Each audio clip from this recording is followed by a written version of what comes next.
of this case is that these two people, these two parents, were murdered there in the park, and their two daughters, you've just brought them up, and their role, they may play a very important role in the upcoming trial.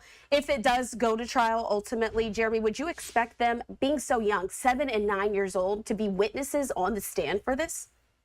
Tragically, yes.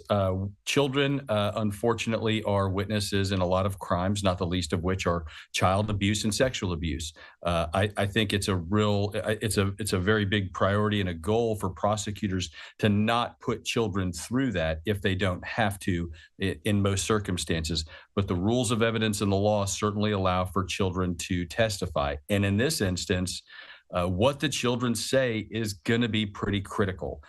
Because they're going to be the ones that, for whatever they saw and experienced, can really paint a picture of what happened there. There's only so much you can put together through the forensics, through the stab wounds, through whatever other kind of evidence you've got there, footprints, defensive marks, these types of things. So you're going to have to really sort of understand what these children saw. Did they see did they see a road rage type incident? Was the man waiting in wait for some kind of an ambush? What happened? Was this a chance encounter of some sorts? Was it premeditated? Only the children are really going to be able to paint that picture. And so for that reason, I do think there's a high probability that they're going to be brought into this a little more than they ought to. Certainly, these children have been through enough already, far too much than any child should ever have to experience.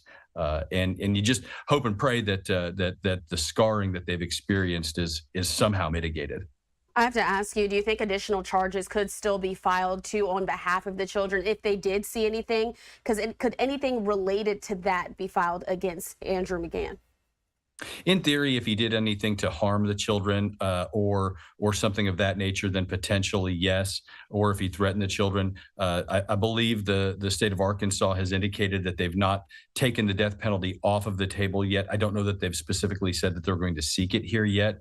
Certainly, a case like this would be appropriate under Arkansas law.